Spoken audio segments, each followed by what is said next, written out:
Kalung si pen nang do nai lung de mel hino patin ako mo zinging kano me in la palani ko nei alzi boy ahin thao la sin na nei hi be o na ko ma lai leng mi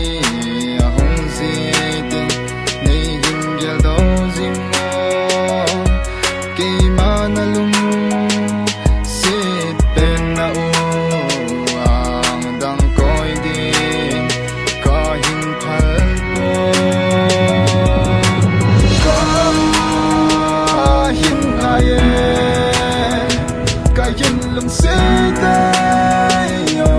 ngay yo song tin giang tin nang gelan in khu kamang o lung day nang kaki mo hi vang thang kaki san kalung among ahin mun chum chum chi a easy in kalung ane guman ji ikitim na la so po hitin pang de zing hite lung la ya veizing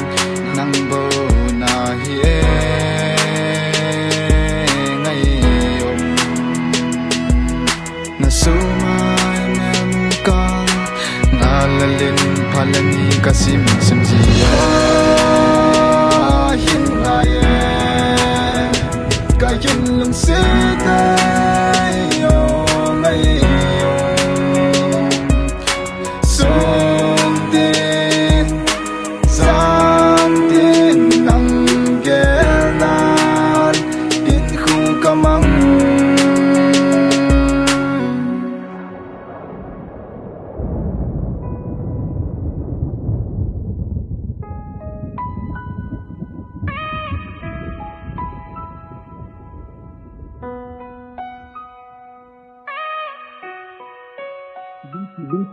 lung si in kia kuning gam halo zeni no nam ka lung si zi in kia ding in myal ma ata me ai hin ke man zong lung neo nan nei di po nge iki lung sit na hi tu le nga bangin hin sa zing hi ding di khan sa po hi te ya nang bo ka i pen le ka lung sit pen na hi lung day chung a chon sa a hung so zin ting na so mai nu ki wa lang zing ka lung sum ki pa na na lo ding zi ai phat le ni a chal bang nen ka hin ngai na zong ni tin a cha zing ai ven iki lung sit na sum na gen te ya sat na chung ne zo le lo le gu la gu ni